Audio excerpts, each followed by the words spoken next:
अच्छा, अब हमारे पास हाइपोपिट्यूटरिज्म है। हाइपोपिट्यूटरिज्म में क्या होता है कि there is decrease hyposecretion of one और मोर ऑफ द 8 हार्मोन्स जो कि नॉर्मली पिट्यूटरी ग्लैंड के बेस से रिलीज़ होते हैं। ठीक है, अब if there is decrease secretion of one specific pituitary hormone, अगर कोई एक स्पेसिफिक पिट्यूटरी हार्मोन का लेवल डिक्रीज़ है तो condition is known as selective hypopituitarism. ठीक है, अगर यहाँ पर जो है वो डिक्रीज सिक्रीशन ऑफ मोस्ट या फिर ऑल पिट्यूटरी हार्मोन्स हैं, मोस्ट या फिर all, the term use is pan hypopituitarism. Pan मतलब ऑल, ठीक है, इज़ यूज द हार्मोन जो कि इंटीरियर पिट्यूटरी ग्लैंड से रिलीज़ होता है, उसमें growth hormone, ACTH, TSH, LH, FSH और प्रोलैक्टिन रिलीजिंग हार्मोन आते हैं। पोस्टीरियर से एंटी डायूरेटिक हार्मोन और ऑक्सीटोसिन आता है, और इंटरमीडिएट जोन से क्या आता है, मेलानोसाइट स्टिमुलेटिंग हार्मोन आता है। ठीक है, तो अब कॉजेज़ ऑफ हाइपोपिट्यूटरिज्म क्या होता है? Pituitary adenoma is the most common cause. Others tumours में मेनिंजियोमा, गिलियोमा आता है। इन्फ्लेमेटरी डिजीज़ में TB है, मेनिंजाइटिस है, सार्कोइडोसिस है, ट्रॉमा है, स्ट्रोक हो सकता है, रेडियोथेरेपी हो सकती है। ठीक है, Sheehan syndrome it due to major postpartum haemorrhage leading to pituitary ischaemia and necrosis featured early by failure to lactate, amenorrhea and then lethargy and then weight gain। ठीक है, लैक्टेशन में प्रॉब्लम होगी, amenorrhoea होगा, lethargy होगी। फिर clinical features of hypopituitarism क्या होता है? डिक्रीज ग्रोथ हार्मोन की वजह से usually no symptoms in adult apart from loss of muscle mass and central obesity sometime. ठीक है, अडल्ट में इतना ज़्यादा कोई सिम्टम नहीं होते। और LH और FSH के डिक्रीज़ होने की वजह से एमेनोरिया, ओलिगोमेनोरिया और इनफर्टिलिटी होती है। मैन में इरेक्टाइल डिसफंक्शन होता है। ठीक है, TSH के कम होने की वजह से, थायराइड स्टिमुलेटिंग हार्मोन की कम होने की वजह से हाइपोथायरॉयडिज्म होता है, but it is secondary hypothyroidism because it occur due to hypopituitarism. ठीक है, तो ACTH के डिक्रीज़ होने की वजह से hyponatraemia and hypotension, weight loss, skin pigmentation changes नज़र आती हैं। ठीक है, उसके अलावा डिक्रीज प्रोलैक्टिन में absent lactation rare but it is seen in Sheehan syndrome. Treatment क्या होती है? यूजुअली रिप्लेसिंग हार्मोन हम लोग देते हैं। Most hormone controlled by the secretion of the pituitary can be replace by the tablets और injection. Hormonal replacing is the mainstay of the treatment. Example क्या है कि एक 34 ईयर ओल्ड वोमेन है, उसको फटीग हो रहा है, लो मूड है और इरेगुलर मेंस्ट्रुअल साइकिल है। ओनली 3 मेंस्ट्रुअल साइकिल जो है वो ओवर द पास्ट ईयर हो रहा है। She has been trying to conceive to get pregnant for the past 2 year but she failed. Her labs are as follows. FSH और LH दोनों कम है, TSH भी कम है, फ्री T4 भी कम है, सोडियम भी कम है, सीरम पोटेशियम भी कम है। सीरम पोटेशियम नॉर्मल है। The likely diagnosis is hypopituitarism क्योंकि low serum sodium is due to low ACTH। ठीक है, और LH FSH की वजह से ओलिगोमेनोरिया और इनफर्टिलिटी हो रही है, और लो TSH और T4 का मतलब है सेकेंडरी हाइपोथायरॉयडिज्म हो रहा है, थस पेशेंट को फटीग के सिम्टम्स आ रहे हैं। जबकि प्राइमरी हाइपोथायरॉयडिज्म में TSH जो है वो हाई होता है और T4 क्या होता है, लो हुए होते हैं। और उसके बाद के all unexplained thyroid lump swelling should be referred urgently to an endocrinologist to rule out thyroid carcinoma. ठीक है, अगर कोई क्लू नहीं मिलता थायरॉयड कैंसर का सच एज वेट लॉस और हॉर्सनेस ऑफ वॉइस, अर्जेंट आपको रिफ़र करना पेशेंट को एंडोक्राइनोलॉजिस्ट के पास for the possibility of thyroid cancer should be made. ठीक है, अब यहाँ पर आपके पास NICE suspected head and neck cancer pathway referral criteria है। तो रिफ़रल क्राइटेरिया हमने नहीं करना, हमें जो करना है सिर्फ मैं उस चीज़ों को आपको समझा देती हूँ कि लैरिंजियल कैंसर है, consider a suspected cancer pathway. अगर पेशेंट को परसिस्टेंट अनएक्सप्लेन्ड हॉर्सनेस हो रही है और unexplained lump in the neck feel हो रहा है। ओरल कैंसर है तो ओरल कैंसर में unexplained ulceration in the oral cavity हो रही होती है lasting for more than 3 weeks, या परसिस्टेंट अनएक्सप्लेन्ड लंप है नेक के अंदर। ठीक है, या लिप और इन द ओरल कैविटी है, red white patchy in oral cavity consistent with erythroplakia और erythroleukoplekia। थायराइड कैंसर है सस्पेक्टेड कैंसर पाथवे में आपने क्या करना है कि और उसको अनएक्सप्लेन थायराइड लम्प फील हो रहा है, आपने क्या करना है उसको रिफ़र कर देना है, ठीक है, एंडोक्राइनोलॉजिस्ट के पास। फिर हमारे पास जो नेक्स्ट टॉपिक है वो है सब क्लिनिकल हाइपोथायरॉयडिज़म। सब क्लिनिकल हाइपोथायरॉयडिज़म में क्या होता है कि जो TSH है वो हाई हुए हुए होते हैं, बट T3 एंड T4 क्या होते हैं, नॉर्मल होते हैं, कम नहीं होते हैं, ठीक है, नॉर्मल होते हैं। नेक्स्ट स्टेप क्या होता है कि हम रिपीट करेंगे TSH इन 3 to 6 वीक। अगर यहाँ पर TSH स्टिल हाई मिलता है but less than 10 in both test with 3 month apart, asymptomatic है, कोई ट्रीटमेंट रिक्वायर्ड नहीं। सिम्टोमेटिक पेशेंट है जिसकी एज 65 ईयर से ज़्यादा है तो कोई ट्रीटमेंट रिक्वायर्ड नहीं होता, because there is fear of atrial fibrillation, ठीक है। और उसके अलावा सिम्टोमेटिक पेशेंट है but less than 65 year old है तो हमें लीवोथायरॉक्सिन कंसीडर करना है। अगर TSH स्टिल हाई मिलता है in both test within 3 month apart तो हमें क्या करना है, सिंपल वे में लीवोथायरॉक्सिन करना है, ठीक है। नॉर्मल जो TSH की रेंज होती है वो 0.5 से 5.7 माइक्रो यूनिट पर लीटर होती है, ठीक है। अच्छा, उसके बाद है next, 45 year old women has been tired for the past few month. उसके लेफ्ट पर नॉर्मल FBC शो हो रहा है, TSH स्टार्टिंग नॉर्मल कितना होता है 0.5 से 5.7। फ्री T4 इज़ 11, नॉर्मल कितना होता है 9 से 18, मतलब नॉर्मल रेंज में, लेकिन TSH क्या हुआ है, बढ़ा हुआ है। What is the most appropriate next step? Repeat TSH in 3 to 6 months. What if she still has elevated TSH greater than 10 and still having tiredness? तो आपने लेवोथायरॉक्सिन स्टार्ट करवा देनी है, जो हाइपोथायरॉयडिज्म की मेडिकेशन होती है। उसके बाद जो नेक्स्ट केस है आपके पास कि 66 ईयर ओल्ड वुमेन है और tired for the past few month. उसके लैब में नॉर्मल FBC शो हो रहा है, TSH 13 है, free T4 is 11। 3 month later TSH is repeated and जो TSH है वो कम हो जा रहा है, ठीक है, 8 हो जा रहा है, तो she is still having fatigue. What should be done? कोई ट्रीटमेंट रिक्वायर्ड नहीं है क्योंकि Aldous she is symptomatic but उसका सेकेंड TSH जो है वो स्टिल हाई है बट बिलो 10 है, तो वी शुड वेट कि हो सकता है कि ये जो TSH का लेवल है वो खुद ब खुद जो है वो कम हो जाए। उसके बाद ये TSH का बहुत ज़्यादा आगे है, मेरे ख्याल से ये समझ में आ गई होगी आपको, ठीक है। अगर TSH हाई हो, T4 नॉर्मल हो तो ये सब क्लिनिकल थायराइडिटिस कहलाता है।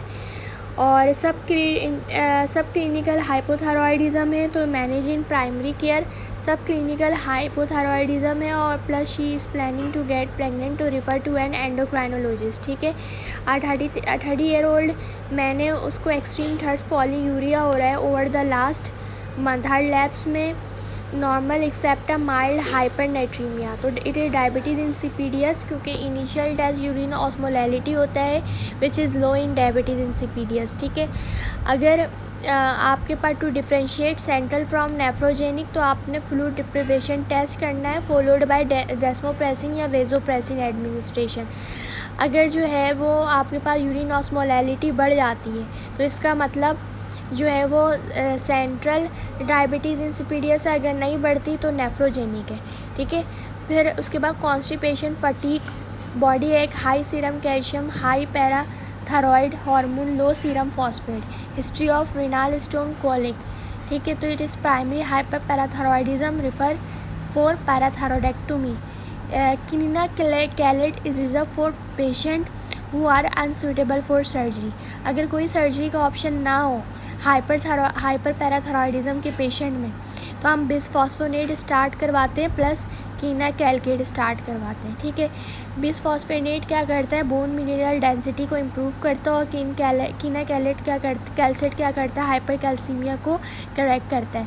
Remember that hypercalcaemia can cause fatigue, constipation, bone pain and the stones.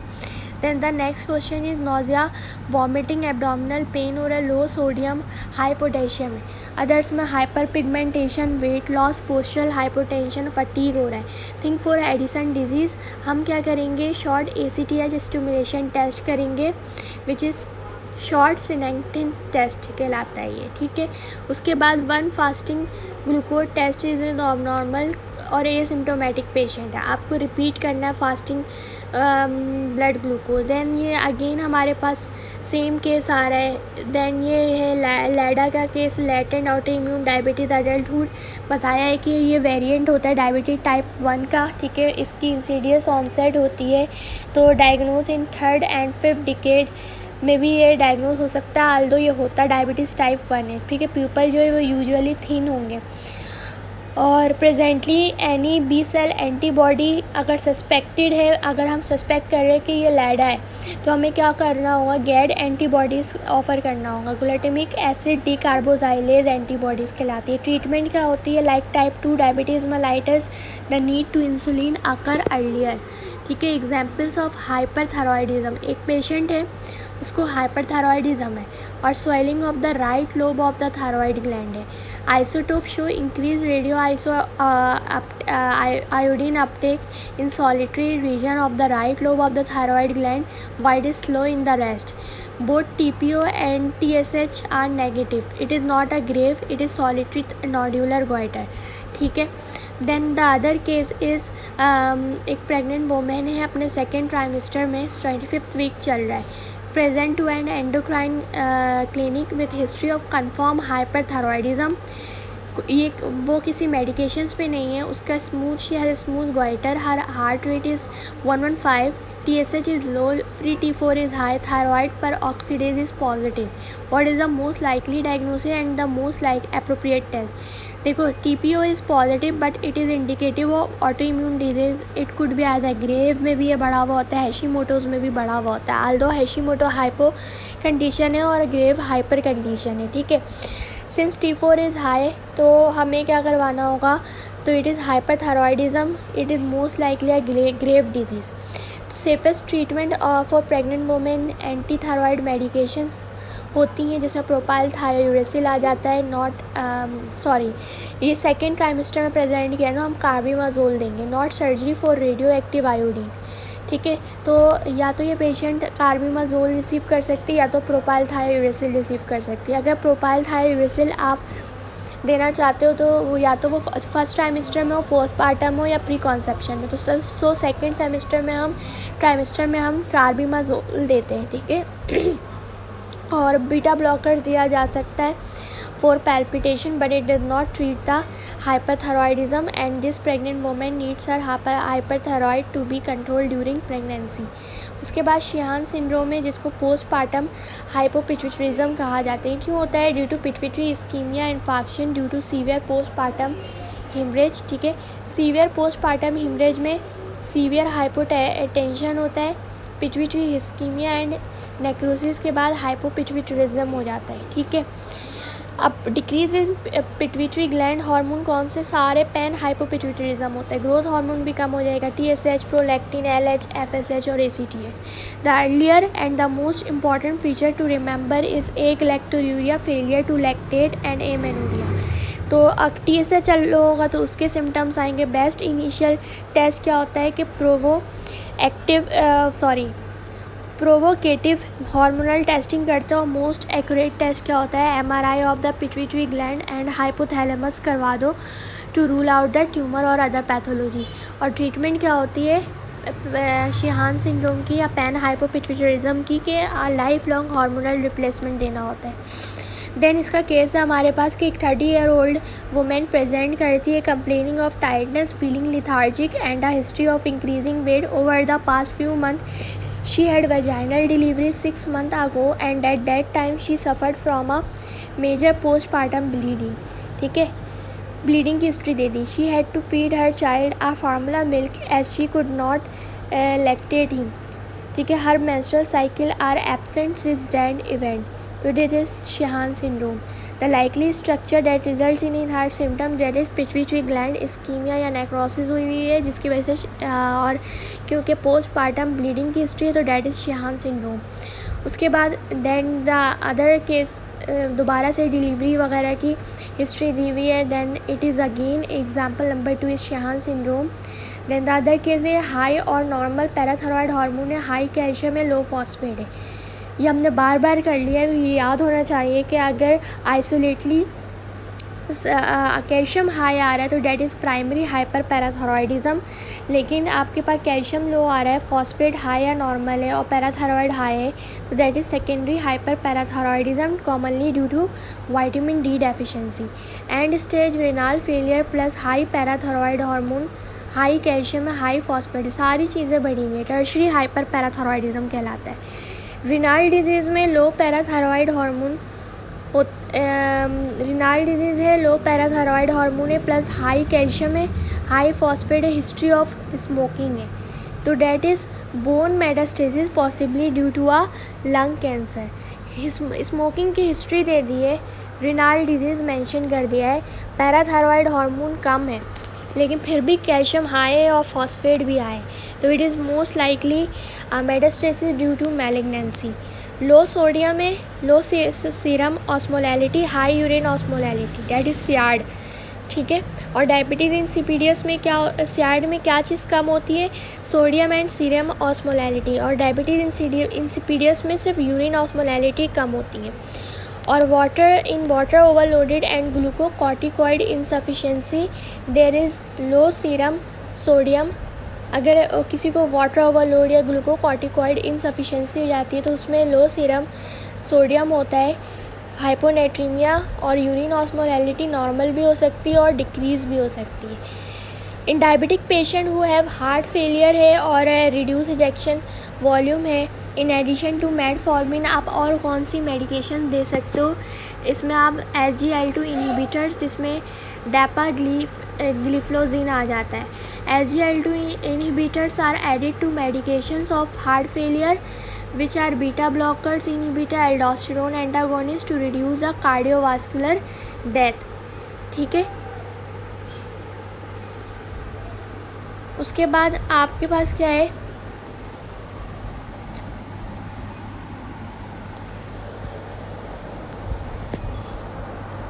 SGLT2 inhibitor पे क्या करवाता है, important side effect to remember, genital infection करवाता है। SGLT2 GLR है ना, तो जेनाइटल इन्फेक्शन याद रखना। और जो मोस्ट कॉमन नाम भी लेते हैं वो ग्लिफ्लोजिन है, ZIN आता है इसमें, ठीक है, जिन आता है।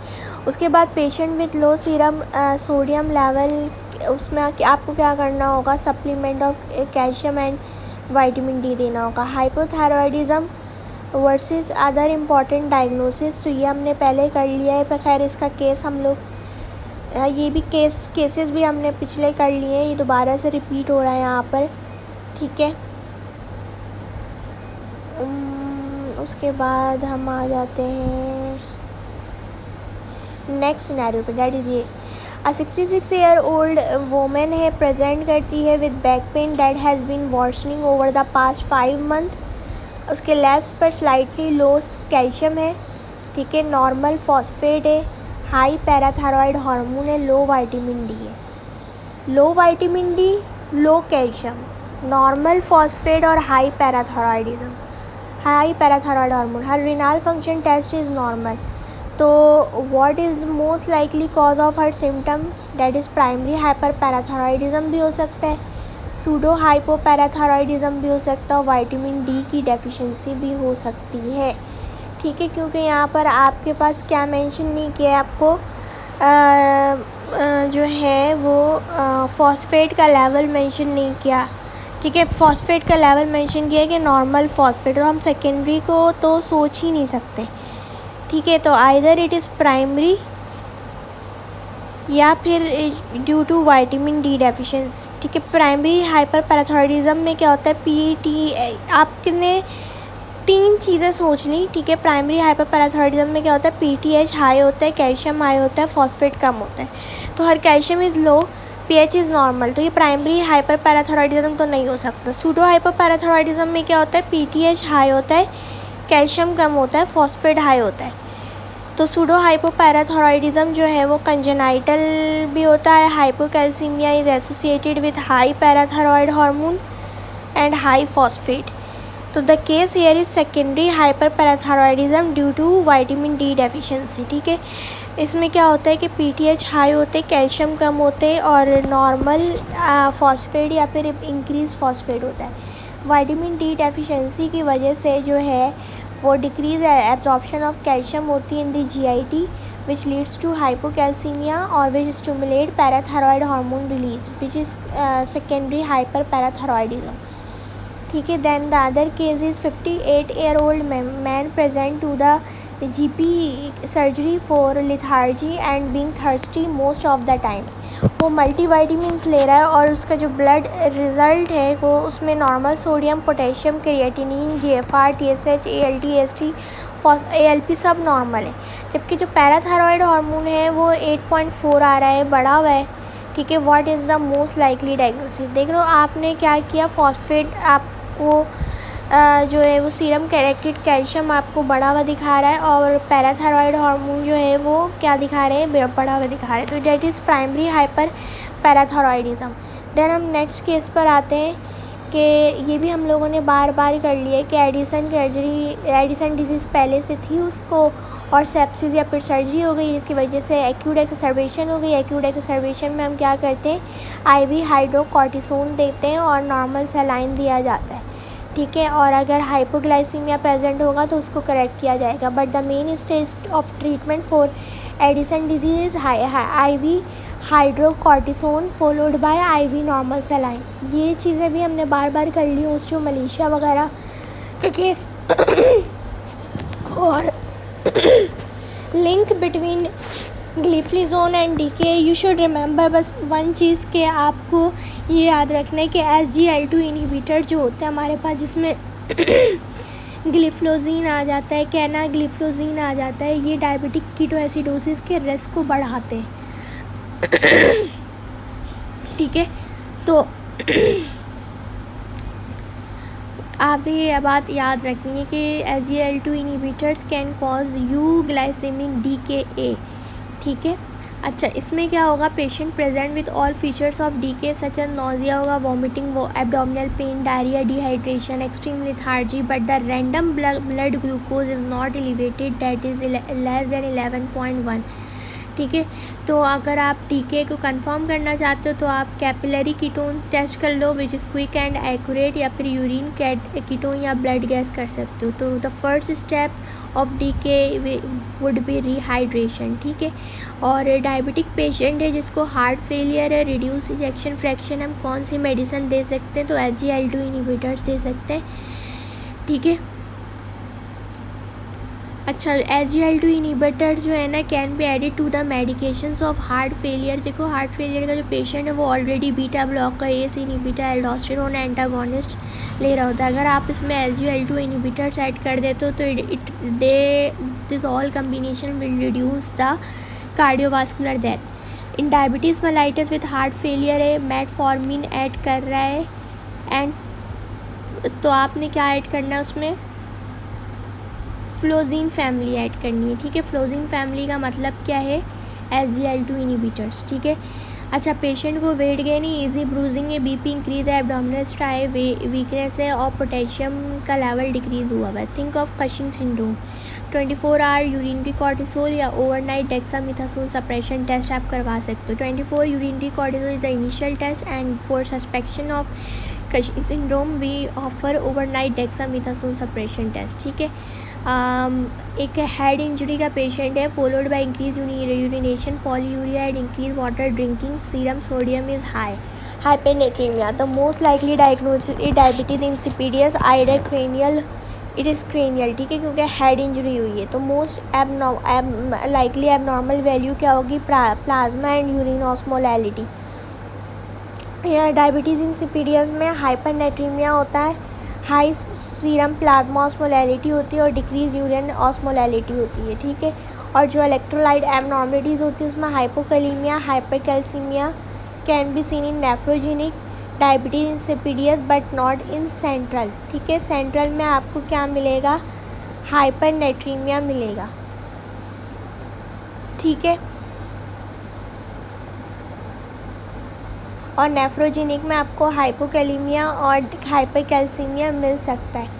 सेंट्रल डायबिटीज़ जो है वो आइडियोपैथिक होती हैं और ड्यू टू हेड इंजरी या पिट्यूटरी ग्लैंड सर्जरी की वजह से हो सकती हैं। द मैकेनिज़्म क्या होता है कि ACTH की बेसिकली सिक्रीशन कम हो जाती है, ADH की सिक्रीशन कम हो जाती है फ्रॉम द पिट्यूटरी ग्लैंड। और नेफ्रोजेनिक में क्या होता है, इंसेंसिटिविटी हो जाती है ADH के लिए। Note that in diabetes insipidus there is hypernatraemia, that is increased serum sodium, whereas in SARD and Addison disease there is hyponatremia। Diabetes insipidus में हाइपरनेट्रीमिया होता है, ठीक है। और देखो हाइपरनेट्रीमिया क्यों होता है डायबिटीज़ इंसिपिडियस में, क्योंकि यहाँ पर decreased secretion of anti diuretic hormone है, जबकि आपके पास SARD में जो एंटी डायूरेटिक हार्मोन जो है वो बहुत ज़्यादा रिलीज़ होता है, ठीक है। तो इसमें आपको जो है वो यूरिन ऑस्मोलैलिटी जो है वो लो सीरम सोडियम मिलता है और यूरिन ऑस्मोलैलिटी बढ़ी हुई मिलती है, ठीक है। और एडिसन डिजीज़ में इन दोनों में SARD और एडिसन डिजीज़ में SARD से ही याद रखो, A और S इन दोनों में हाइपोनेट्रीमिया होता है और डायबिटीज़ में हाइपरनेट्रीमिया होता है। हेडेक हो रहा है, hypertension, sweating, insulin like growth factor बढ़े हुए, think of acromegaly. Serum alkaline phosphatase बढ़ा हुआ है, सीरम कैल्शियम कम हुआ हुआ है, प्रॉक्सिमल मसल वीकनेस है, हिप्स और लो, यू थिंक फॉर ओस्टियोमलेशिया। और विटामिन D सप्लीमेंट्स हम इसमें देते हैं, ठीक है। ये भी हम लोगों ने बहुत बार कर लिया, हम नहीं कर रहे दोबारा, ठीक है। एनी डायबिटिक पेशेंट जो डायबिटीज़ टाइप 1 है, टाइप 2 है, उसमें हाइपरटेंशन हो और एंड उसका ACR जो है albumin creatinine ratio greater than 30 हो, तो we should give ACE inhibitor unless contraindicated, because increase urine ACR means increase albuminuria, ठीक है। ACE inhibitor could control the hypertension and protect the kidneys. Note that thyroid goiter that cause lock neck compression syndrome may cause choking when lying flat, ठीक है, is treated to be with surgery, सब total थायरॉयडेक्टोमी की जाती है। Thyroid goitre जो कि pressure symptoms दे रहे हो तो उनमें सर्जरी की जाती है, और वो कौन सी सर्जरी की जाती है, सब टोटल थायरॉयडेक्टोमी की जाती है। और अगर आप सस्पेक्ट कर रहे हो कि एड्रिनल इंसफिशेंसी है in patient who have stop corticosteroid after long use, तो stoppage of prednisolone after long usage may lead to adrenal atrophy. They may lead to specific or non-specific symptom. To control adrenal insufficiency आपने क्या करना होगा, short ACTH stimulation test करते हो जिसको short साइनिंगटन test कहते हैं। फिर आपके पास हाइपरकैल्सीमिया के केसेस का इसकी मैनेजमेंट हम लोगों ने पढ़ ली। हाइपरकैल्सीमिया में IV कैल्शियम क्लोराइड दिया जाता है और फिर बिसफॉस्फोनेट दिया जाता है। हाइपोकैल्सीमिया में कैल्शियम ग्लूकोनेट दिया जाता है, ठीक है, कैल्शियम ग्लूकोनेट 10%।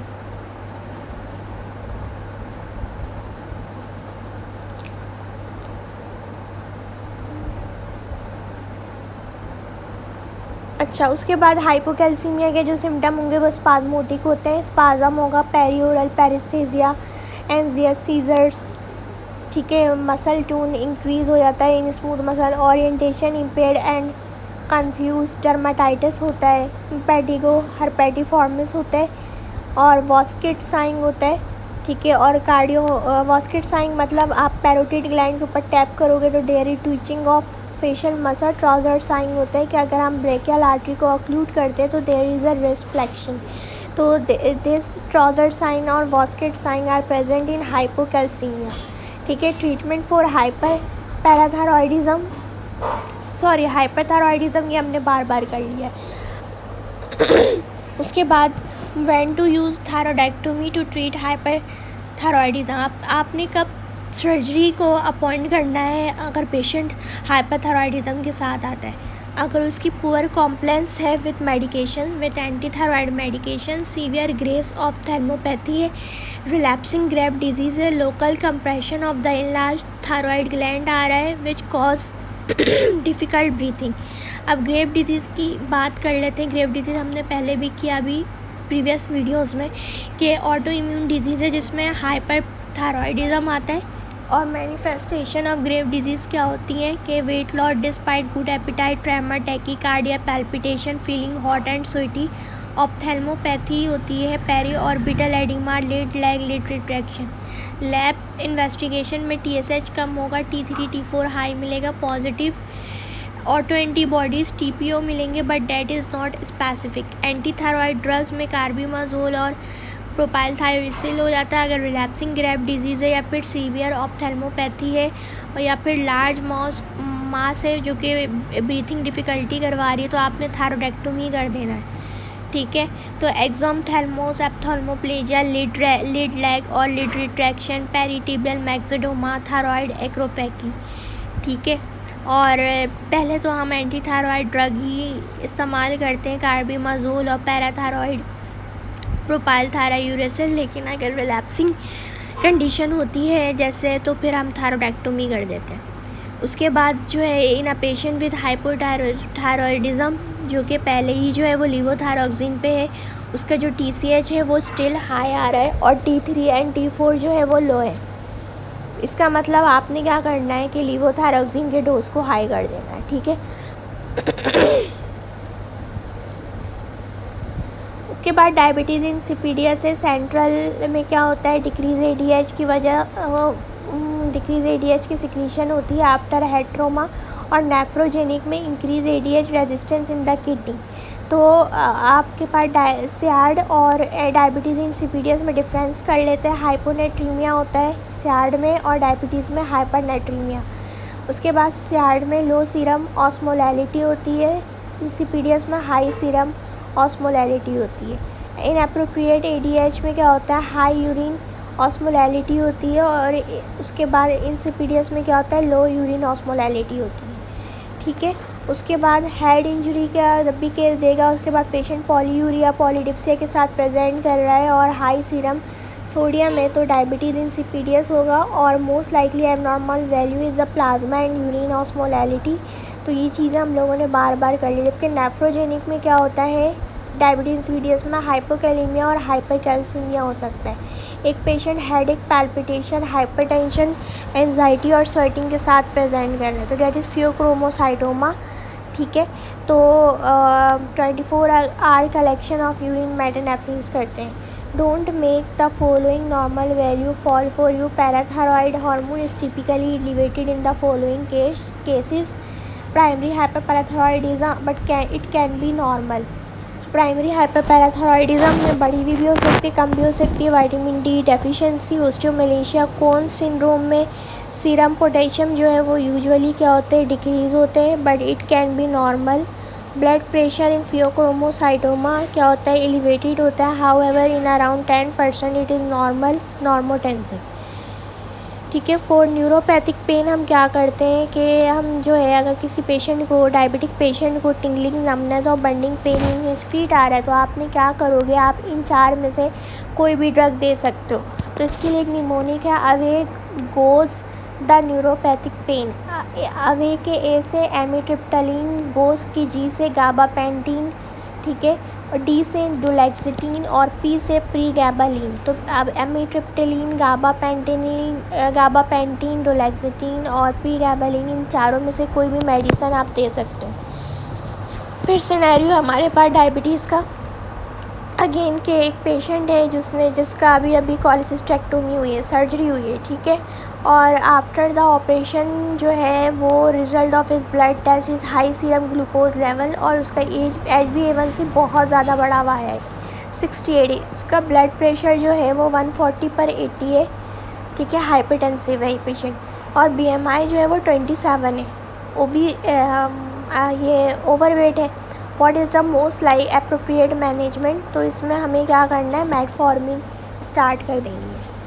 ठीक है, उसके बाद डायबिटिक में पेशेंट है जो कि मेटफॉर्मिन और ग्लिकलिजाइड पर है और उसका जो ब्लड शुगर है वो एडुकेटली कंट्रोल हुआ। However he has frequent fall blurry vision और डिजीनेस। हाइपोग्लाइसीमिया के सिम्टम्स आ रहे हैं मेटफॉर्मिन के साथ, क्योंकि आपने सल्फोनाइल यूरियाज दिया हुआ है, तो आपने क्या करना होगा ऐसे केस में, सल्फोनाइल यूरियाज को स्टॉप करना होगा। पोस्टपार्टम थायराइडिटिस पहले भी पढ़ लिया। हाइपोथायरॉइड फेस के लिए आप बीटा ब्लॉकर दे सकते हो और हाइपोथायरॉइड फेस के लिए लीवोथायरोक्सिन दे सकते हो, ठीक है। पोस्ट मेनोपॉजल ओस्टियोपोरोसिस जो कि फ्रैक्चर को रिस्क को रिड्यूस कर दे, फर्स्ट लाइन थेरेपी क्या होते हैं, बिस्फॉस्फोनेट। हशीमोटो थायराइडाइटिस में जो है वो एंटी TPO एंटीबॉडी जो है वो स्पेसिफिक होती है, but it can also present in Graves disease, ठीक है।